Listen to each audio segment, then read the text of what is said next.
This is the perfect chocolate cake, 8 inches round with stabilized whipped cream and chocolate curls.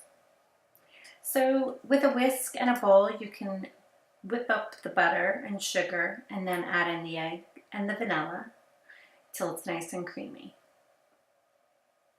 Next, you're going to add in your cocoa and your baking soda.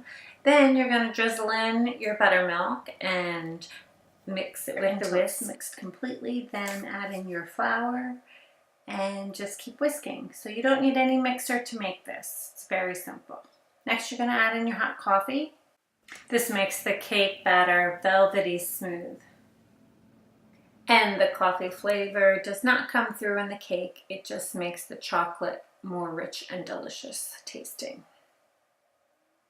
Properly prepare your 8-inch round baking pan with a bake even strip and spray it well with a baking spray so the cake comes out very easily.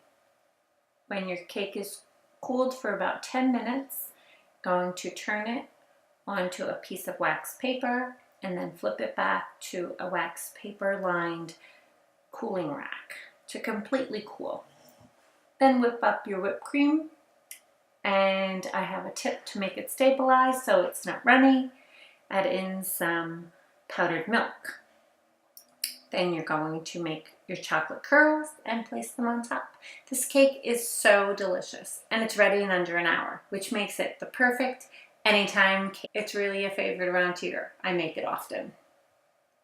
And it's great that there's no fancy decorating skills needed to make it look great.